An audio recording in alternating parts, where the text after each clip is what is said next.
Let's welcome in our national columnist, Bill Reiter, and the man who does it all, the one we call Coach Avery Johnson. Thanks for joining us, fellas. It's been reported that Kyrie Irving, if he cannot reach an agreement to stay in Brooklyn, he has a list of teams that he's considering and signing with, and that includes the Lakers, the Clippers, the Knicks, the Heat, the Mavs, and the Sixers. We're going to break down all potential landing spots, but first, Bill, what's the latest you're hearing as far as Kyrie's future goes? Yeah, there's certainly an expectation around the NBA that the disconnect and the divide between the Nets and Kyrie Irving, and we really saw the heart of some of that. Sean Marks, who's the GM, coming out and being pretty candid about what they want and describing a player who certainly was not Kyrie Irving over the last 12 months. So the question becomes a couple things. Will the Nets be willing to facilitate Kyrie's exit? That would require that he opt in and then they operate a sign and trade. If not, it's very difficult unless Kyrie Irving takes a huge pay cut to go to any of the teams he's put on that reported list of places he'd like to play. Yeah, I mean, you just mentioned it there. None of those teams have cap space to sign him without the Nets' help. So it's going to be interesting to see how it plays out. But regardless, let's look at each of the landing spots and see how he could potentially fit into those systems. So we're going to start with the Lakers. And Avery, what do you think? How could he fit in LA? Well, he would fit in if Russell Westbrook wasn't on the roster, because I don't think Russell Westbrook wants to be a backup. And if Kyrie Irving is signed, I don't see them starting in the backcourt together. So I would say where's Westbrook going to land in some sort of a signing trade, and who's going to take that contract? But minus Westbrook, if Kyrie Irving lands in LA, it's just like bringing back old times. Even though LeBron James is older, when you have an opportunity to roll out Kyrie Irving, LeBron James, even at this stage of his career, and a healthy Anthony Davis, mixed in with some other younger players, hopefully they'll re-sign Malik Monk, then they have a chance to get back at least in the playoff hunt. That still doesn't necessarily make them a championship team unless I can see that Anthony Davis is going to be available at a high rate, because if it's just Kyrie and LeBron James, I don't think they can knock off any of the top four teams, whether it's Memphis, Dallas, Golden State, and Phoenix in the Western Conference. So it's going to depend on Anthony Davis' health. I know LeBron's been tweeting about it, talking about watch out, stay tuned. Anthony Davis is going to have a breakout season. I need to see it. But if Kyrie Irving is there minus Westbrook with those two guys and Anthony Davis is healthy, I can see them becoming more of a pretender and not necessarily a contender. Yeah, I'm in the camp, guys, of those folks who are skeptical that wherever Kyrie Irving goes, he's going to be effective. And there's certainly a divide, a stark divide around the NBA. GMs and front office folks who think Kyrie and his presence is a no-brainer, and those who think it's a no-brainer not to bring him in. But I do think the Lakers, if they could facilitate this, would be a good fit. We've seen what Kyrie Irving can do with LeBron James, but Coach is right. This is a vastly difficult thing to pull off. And I did talk to a couple Lakers sources today. They'd like him to be there. They'd like to make it work. But there's really only three realistic ways that this happens. One, and Coach hit on this, you got to get Russell Westbrook off the books. Good luck with that. That feels like a near impossibility. Now, that doesn't mean it can happen. Highly unlikely. Number two, trade Anthony Davis as part of a deal that brings in Kyrie Irving.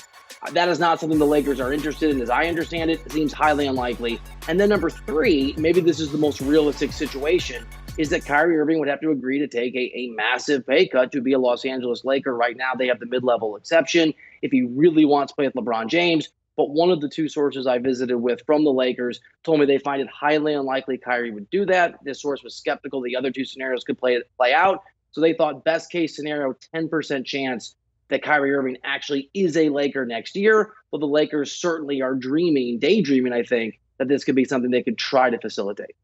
All right, so you're saying 10% chance that he ends up in LA. So what about the next spot? We're going to talk about Miami next. The Heat, they could have, some players that might make some sort of attractive trade package that they could send Brooklyn's way. What do you think, Avery? Yeah, I think this is another possibility, and especially with a guy like Kyle Lowry, who was basically a shell of himself throughout the playoffs. He looked overweight. He was 2 or 3 steps slow. Just couldn't stay healthy in and out of games for Miami. And you got to give Pat Riley credit. He always finds a way to pull off these type of a trade signing trades in this situation. So, you got Tyler Hero, who could be an attractive. But at the end of the day, what can the Nets get back that's going to keep Kevin Durant in a Nets uniform? That's going to be the biggest key, because if they can't get enough back where they could be a viable championship team, then Kevin Durant, and I know we're going to talk about this later, I think he's going to want to also exit stage left. But sure, Miami could be a really good landing spot playing alongside Jimmy Butler. But then how much are they going to lose? Do they have to include Bam Adebayo in a trade to get Kyrie Irving? If they do, I don't see Miami facilitating this trade. Yeah, Jenny, I think you're right. This is one that feels a lot more realistic just in terms of the pieces that have to be moved. And Coach is right. There are some parts that you can send out that might be enough of an enticement to convince Brooklyn to play ball and allow Kyrie Irving, again, to opt into this final year of his deal and then be part of a sign and trade to send him to Miami. And we know that Jimmy Butler has been pretty vocal over the years, whether it's on talk shows at night or on Twitter, that Kyrie is a player he's wanted to play with. He once called him the player he admires most in the NBA, who's not Jimmy Butler. So from a culture perspective with the players and from a fit in terms of the pieces to just make the numbers work, it certainly is something that makes sense. And I suppose I should throw in that Pat Riley has always gone big game hunting, is not afraid to bring in massive talent. I'll just say this, and not that the Heat wouldn't do it despite what I'm about to point out, but the Miami Heat have a very unique culture of defense, of practicing pretty aggressively, especially by modern NBA standards, and I'm not trying to make light of Kyrie Irving's situation, but showing up for work,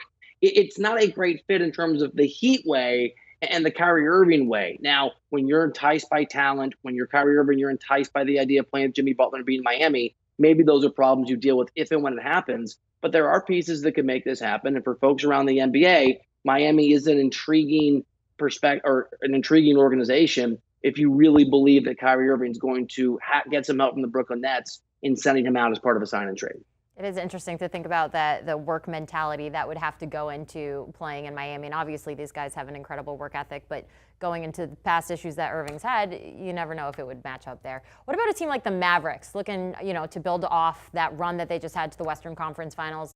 Do you think that Irving could be added to that plan, Avery? I don't see this happening. One, because I think Jalen Brunson, who they would need to include in the signing trade, I think he has his sights on going to another team in New York, and is not the Brooklyn Nets that rides in the Brooklyn borough. So I don't see this happening.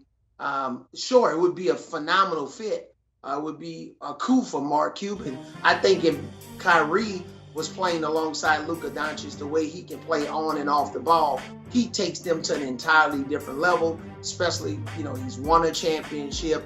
He knows what it's like to make deep playoff runs.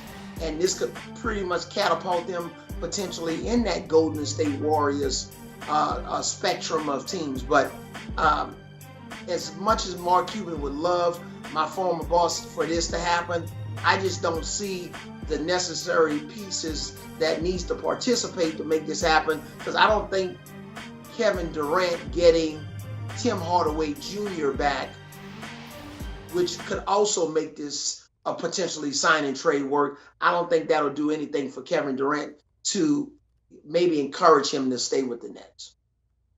Yeah, I think Coach is 100% right.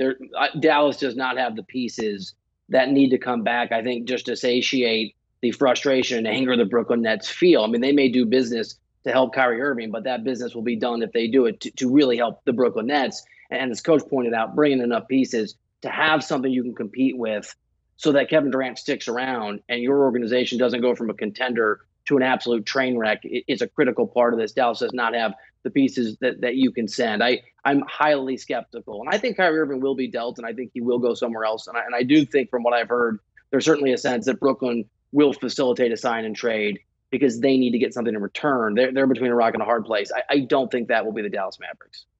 What about this last spot we're going to talk about? Just a nice hop, skip, and a jump across town. The New York Knicks. The Knicks really emerged as one of the first potential landing spots for Irving when this all kind of first started getting talked about.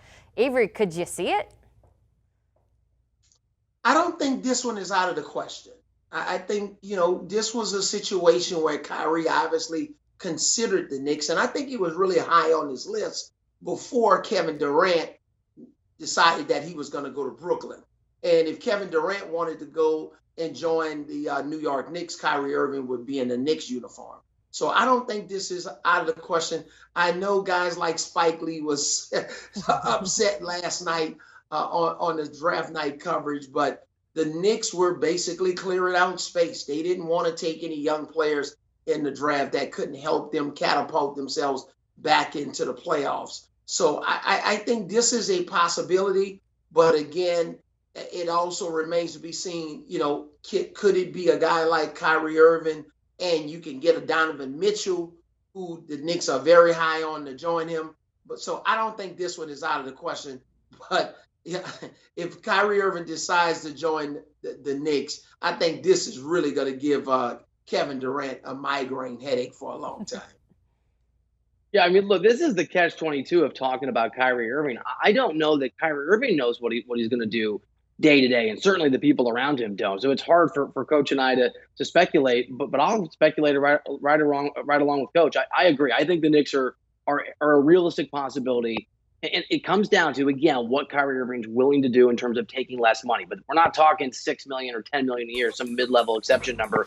The Knicks did clear space. They did clear about $9 million per year in getting rid of Kemba Walker, that contract and that trade where Kemba went to Detroit. So there is a situation here, and there are more contracts. There are more guys, about 3 or 4 on that Knicks team that folks around the NBA think the Knicks could move on from and create some more space that would allow New York to be able to make maybe not a max offer for Kyrie Irving, but something that's a lot more generous than what Kyrie would have to do to go to a place like Los Angeles. We know that James Dolan has always been intrigued by winning the press conference and getting the big name, whether that works or it doesn't work. It hasn't worked over the years, obviously. But I think the Knicks are it's hard to know if Kyrie Irving wants to be a New York Knick, but if he does, the Knicks have a lot more freedom to try and put together some kind of enticing package that may not require the assistance of the Brooklyn Nets. And that gives them a huge advantage if the reports are true that this is a place Kyrie's actually interested in. Do you want a sports network that delivers everything that matters about the game? The highlights, the picks, the instant analysis, no yelling, no fake debates, no politics. Hit the subscribe button and never miss a moment.